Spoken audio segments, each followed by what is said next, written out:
Yeah, we're still back. Calling all my footy fans from all around the globe. Straight out of NYC, this is The Line Breaker. What's up, guys? Welcome to The Line Breaker. Pano here. How we doing? I'm talking to you. I'm doing well. How are you doing?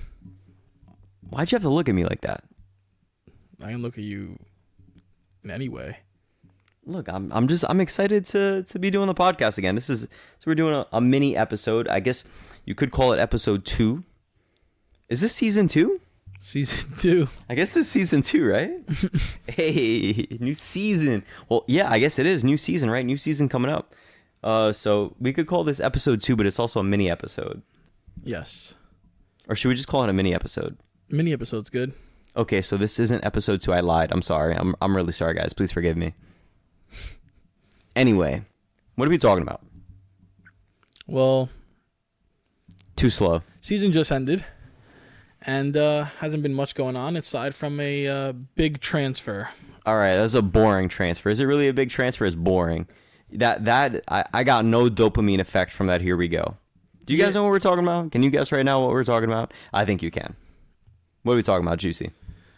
Talking about the big move for Mbappe from PSG to Real Madrid, I believe a day or two after Madrid won the Champions League final. Yeah, the worst kept secret in world football. Easily. Everybody knew it was happening.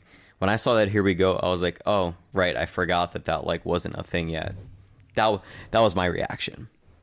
What was your reaction, especially being a Barca fan? Were you crying? I had a glimmer of hope that he would go somewhere else, and I was hoping it was in the Prem so Barca wouldn't have to deal with him. But the cards fell in place, and he ended up in Madrid. That's how the cookie crumbled. Yep. Very nasty cookie. Not a good kind of cookie. The one that upsets your stomach, right? Yeah. Yeah. Kylian Mbappe to Real Madrid. Is this good for world football? I mean, you're seeing a really talented team being put together, but overall, it's just, I feel like the whole world is coming together to just see a downfall. Everyone's hoping for a downfall. It doesn't work out. I have a glimmer of hope that it won't work out. Hopefully that's proven right. But yeah, it's a big move. I mean, on one hand, it's cool. You know, you have probably like of the new generation, the most popular player in the world, most popular young player in the world, at the biggest club in the world, one of the two biggest clubs in the world, I would say. So that's cool, but like, there's a lot of things to unpack with this move. How about we start with this fee? How much did it cost? I know the answer to that question. I just want you to say it. Free transfer. Was it actually free, though? Yeah. I don't care if you have to pay him high wages. The fact that you don't have to spend 150 to 200 million on a transfer fee that comes with the high wages, I think Madrid is just laughing at everybody right now, especially after coming off their 15th Champions League title. Yeah, but if Neymar was 200 million, whatever it was back in the day, from Barca to PSG, you would think that this is probably at least 300 million, right? I don't know. I don't want to speculate on the transfer fee, but it's definitely around maybe upwards of 200 million. I think there's two winners in this situation, and the two winners are Mbappe and Madrid. Madrid, they add to their super stack team, basically a new Galacticos. And Mbappe gets his move, gets paid.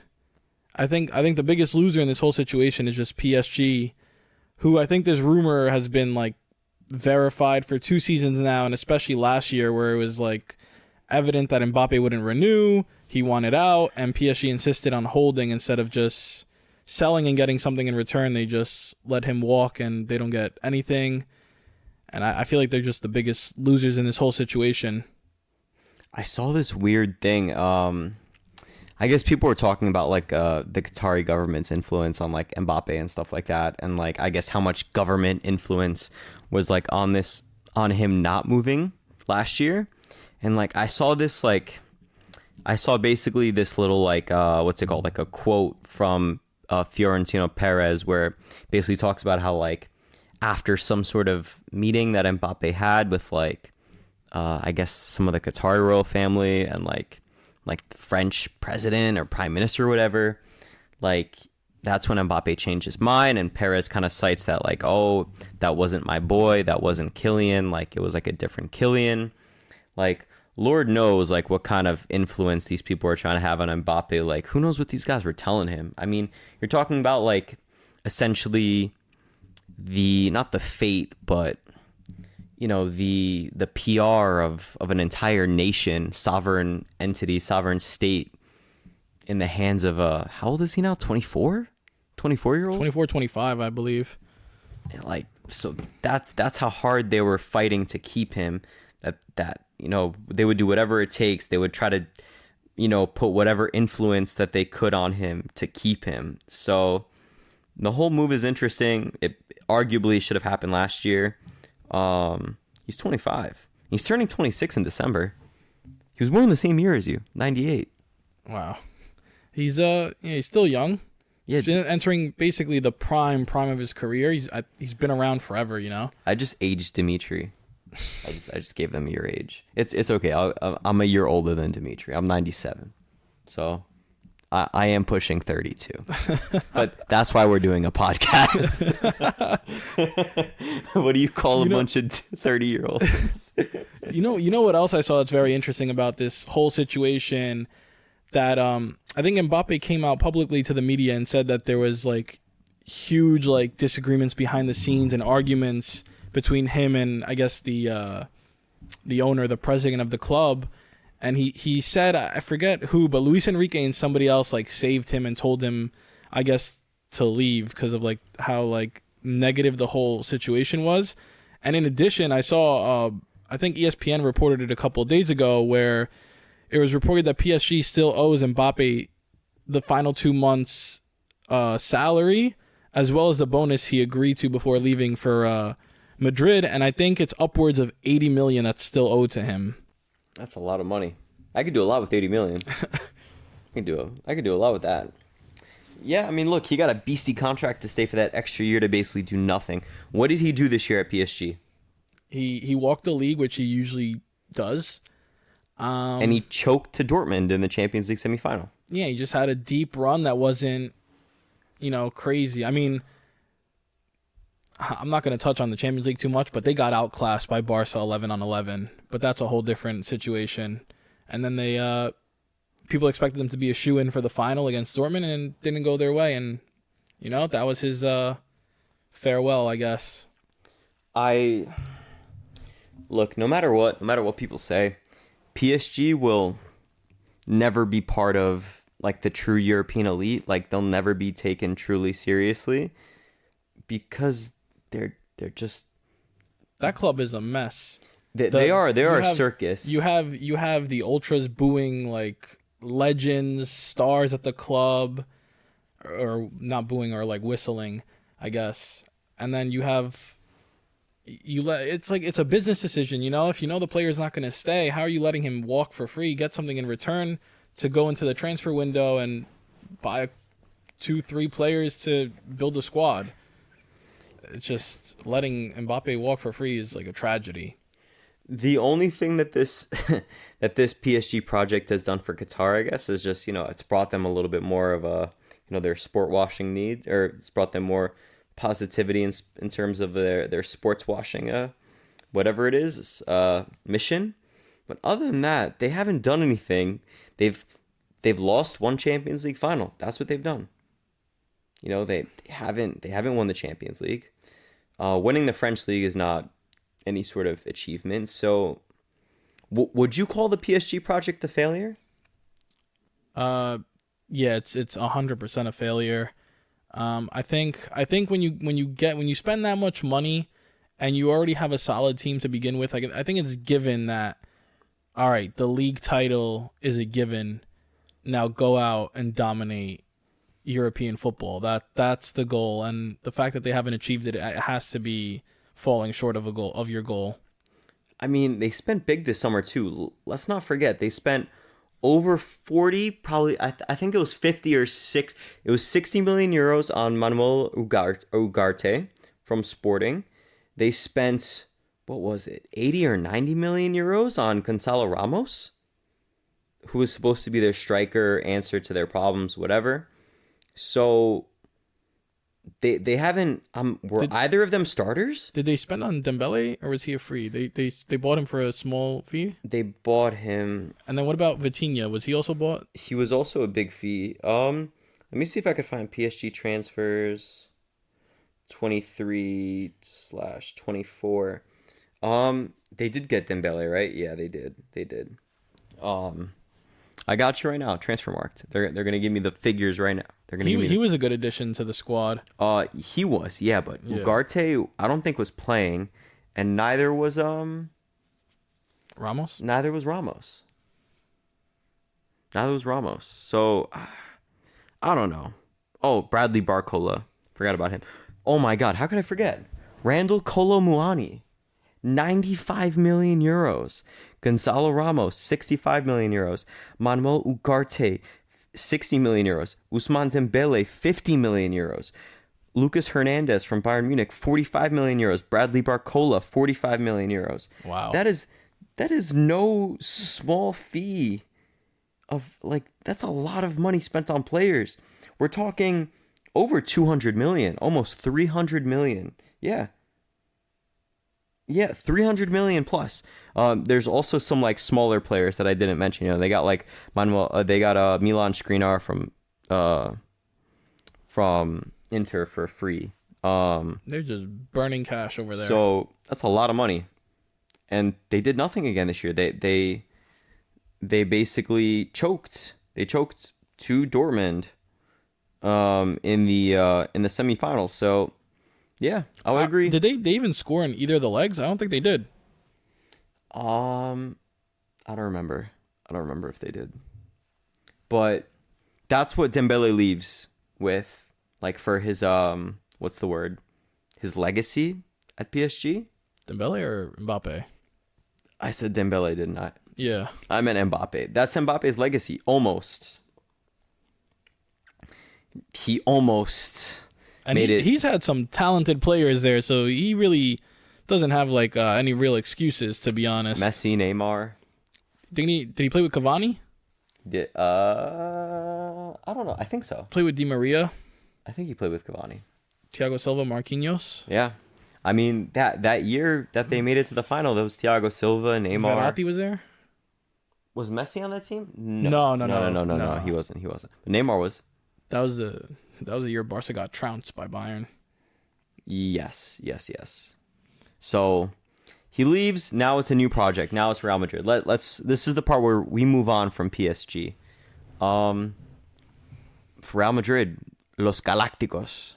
I feel like it's also, speaking on Real Madrid, it's also like a weak move for Mbappe. You know, you're a guy trying to take a team and for it to be your team.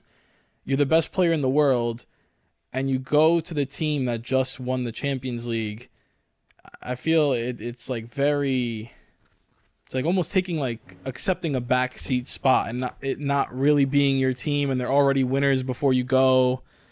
Very strange. I agree with you, but in all fairness, he did agree this deal basically before they won the Champions League. Yeah, I get that, but they've been winning the Champions League too. Look, I still think that Mbappe is bigger than basically any player who's on that team. So like, I think it could actually be his team now. I don't think Vinny is as good as Mbappe. I think that's a pretty safe. Like, I don't think that's a crazy take. Mbappe is better than Vinny. Mbappe's the best in the world. I think he's better than Bellingham too. If anything, you could argue like Mbappe and Bellingham could be like that dynamic duo, but I still think that Mbappe's bigger than Bellingham. For sure. Never mind the fact that he's older, obviously, but like I think that this is probably the superstar, like the true superstar, established superstar that Real Madrid needed. I mean, look, Perez, this is the new era of Galacticos, and they've done pretty well in terms of investment, not spending too crazy like how they used to on players. Like, relatively speaking, like, obviously they spent a lot of money on Vinny and Rodrigo when they bought them as teenagers, but you could argue that was money well spent. And like with inflation, like, it's probably not the worst fees that they paid for them. So the only one is Bellingham, obviously, was a big fee. 100 million, I believe he was. Over 100 million, right? Yeah. It was like over 100 million. I have like 120 in my head. I don't know why. I could look that up. But either way, big money. Now he can probably... I would say that this team is set for probably a pretty long time. Question is, you have Rodrigo, you have Vinny, you have Mbappe. Do you bench any of them? Obviously not going to bench Mbappe. Mbappe is unbenchable at this point. Same thing with Vinny. But then who plays where? Does Mbappe play striker? It sounds like he's going to get the number 9. Does he play striker?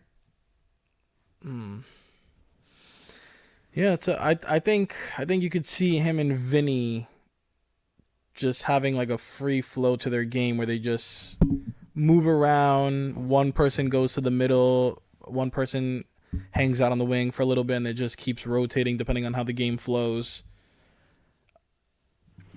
Yes, that's true. Yeah. I just, like, is Mbappe really a striker? Yeah, I don't know how it's gonna work out. It's a tough one. It's not my job. It's Ancelotti's job. But I'm confident he'll figure it out. But it's interesting. Look, I think that this could be something that maybe pushes Rodrigo out. You have 3 great left wingers or left forwards on your team. Rodrigo's probably the odd man out. Like, you could probably get it with playing 2. Bellingham has to play as the number 10. Yeah, that could be interesting. I've heard some slight rumors about Rodrigo looking for a move, I think, to the Prem. I feel like, with playing time being in question, I think some players might look to move away. I could see him going to City, Rodrigo. I could see that too. I feel like that's he works hard. He works harder than Vinny in terms of like pressing. Not that Vinny doesn't work hard, but he's more of a pressing machine than Vinny is. Obviously, he's still a good player in his own right. Like, and who knows? Maybe City's not happy with Doku. Maybe they want to sell Grealish. Grealish hasn't exactly had a great season, or had a great time at City. Maybe Pep's tired of him, so maybe he replaces Grealish with a Rodrigo. Sells Grealish back to Villa maybe for a cut price fee. Villa probably feels happy with getting 100 million and then getting him back on a cut price fee, and then and it goes from there. So, I have a question. Yeah. Do you think the Mbappe project at Madrid works out 100%, or do you have your doubts? And what doubts are they? My doubts are not with Mbappe being a good player or anything like that. Obviously, he's a good player. Do I think that maybe he's overrated sometimes? Yes. But that's beside the fact. I think if it doesn't work out, it doesn't work out because... I think it doesn't work out just because maybe the pieces don't fit together the right way. But I feel like it will. I'm pretty confident that it's going to work out. And also, I guess you could argue it's low risk, right? Yeah, low risk. But my only doubt to this, I guess, project is his ego. Madrid's established. Everybody does their part. They're winners. They all take care of business. But I feel like if things don't go right for a patch in the season or a few games, you might see Mbappe acting up or getting his ego going, and then him and other players are going at it in the locker room behind the scenes, and it's affecting the team on the pitch. That's the only issue I can see coming up, because he didn't have the greatest relationship at the end of his PSG career with Neymar, and Messi was kind of iffy, but I feel like he wants to be the star guy, and the ego sometimes comes in. Yeah, no, I could 100% see that, but it is Real Madrid, right? Like, I feel like they're used to this, and Ancelotti's supposed to be, you know, the Galactico Whisperer, and he's supposed to like be able to get the best out of these guys despite all of that. So you would think if anyone's gonna do it, it's gonna be Ancelotti. For sure. So I see it working. I'm not, you know, I think they still need, you know, a Haaland type striker, which You're gonna give him everybody? which could happen in the future. Who knows? Imagine Haaland, imagine Mbappe on the left in like the Vinny role, Haaland up top, and then Bellingham behind.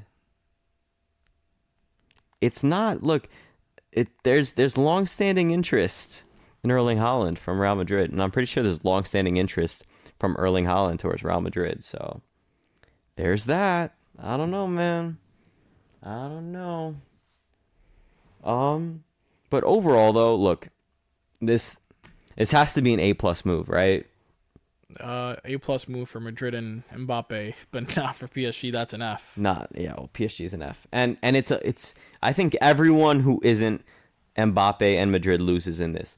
Barcelona loses, City loses, you know, the rest of the big six in the Premier League lose, the Bayern Munichs lose. Like, this is, you know, the most popular player, young player in the world, has now moved to Madrid.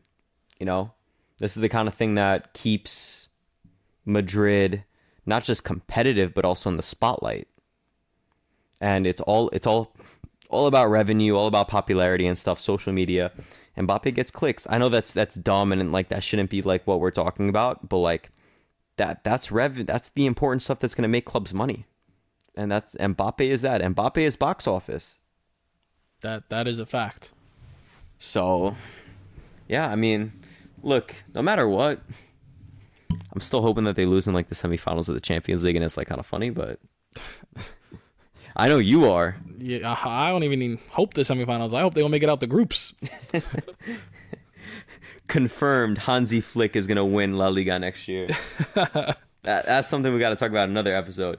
Hansi Flick to gegenpress the heck out of Mbappe. They're going to run him out of the Camp Nou. Oh my gosh. Look, there's still plenty of deals left to happen throughout the window. You already know we're going to be talking about all things transfers once we get into the nitty-gritty of it. Yeah, because there's a lot going on, but the big move is out of the way. The biggest move, I would say, of the summer is out of the way. Probably the next biggest move is maybe Osimhen and Kvaratskhelia, maybe, or like the two other really, really big moves, talking about like $100 million moves that could happen this window. I would say that's probably it. Yeah, for now I could see that, yeah. Like Olise, to see if him or Kvaratskhelia, maybe they leave, so... That's really, there's no other huge moves talking about, you know, 9-figure moves. I don't think there's anything like that, or things that are worth 9 figures, like moves that are worth 9 figures. Because Mbappe is a 9-figure move. It is, no matter what. It doesn't matter that there's no transfer fee. Although I'm sure that there's some big agent fees. There's probably some fat agent fees. I don't know what the inner workings of the deal are, but I'm sure he got a big signing bonus. I think I read that he got a big signing bonus, but yeah. So hopefully it flops, right? Yeah. Big flop. You have anything else to say on this? Nope, nothing else. Nothing else to add. Dimitri's crying. Like, you know, like the meme where like there's like the mask over the guy's face and it's happy, but like beneath the mask he's like crying and raging. Like, that's Dimitri right now. Like he's like, okay, Madrid won La Liga. They never win it twice in a row. Okay, great. Barca has a new manager, Hansi Flick. We're going to get good players. Boom, boom, boom. And then Mbappe comes to Real Madrid. It's not looking good right now. It's not looking good for Barca, but at least they have Lamine Yamal, right? The second incarnation of Messi. The truth, the future. Who would you compare Yamal to? Getting off topic here. This is Barca's Mbappe, by the way. Oh, man. Lamine Yamal. Is he Messi type? I don't think he is, right? It's still too early to tell, but I don't think so. But maybe Mahrez? No. He definitely has what it takes to carry a team in the future, based on like the glimpses we saw this year. I mean, a 16-year-old was cooking in the Champions League, doing well in the league. They shouldn't play him too much. They have to manage him. Yeah. They have to, because they don't want a repeat of Pedri. So that's going to be tough. And I know it's going to be super tempting. Obviously, Xavi didn't care at all, and he just kept playing him. And who knows? Maybe that's part of the reason why Xavi, was he sacked in the end? He was sacked. Yeah. Yeah, so who knows? But there's one thing that I know is that Hansi Flick, he likes to run.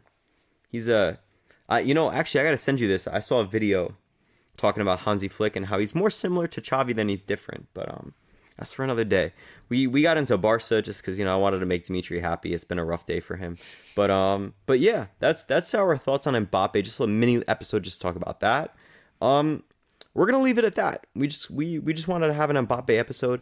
My thoughts: Rodrigo is going to the bench, or he's getting sold. I think he's gonna stay one more season, then maybe he gets sold. But hey, who knows? Maybe there's a big move later in the summer, post Euros or something like that. Or Copa America. Post Copa America, where Rodrigo winds up going somewhere else. Who knows? We'll see. But for now, look, it's okay to have 3 world-class or top-class left wingers / left forwards on your team. There's nothing wrong with that. So yeah, Madrid's in good shape right now. It's a good problem to have, and I think it's really going to set them up to defend their Champions League title. So who knows? Maybe there's another one in a row. Maybe they go 2 in a row, back to back. We'll have to see. We'll have to see this season. But look, if there's one thing that's for certain, is that this is going to be an exciting season. Already off to a great start. We have 2 tournaments to watch. The Olympics, which nobody cares about. And yeah, lots of transfers to look out for. So there's going to be more coming from us.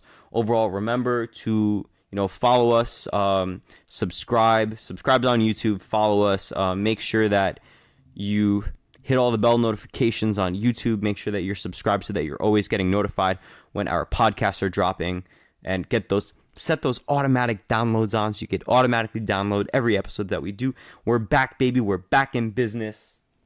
And yeah, that's it. We're back. The line breaker is back, baby. I think that's all I got to say. You have anything to say? Got nothing else to add. I didn't think he was going to have anything to say. All right. I'm Pano. That's Dimitri. I'm going to talk for him. All right. And we're out of here. Peace.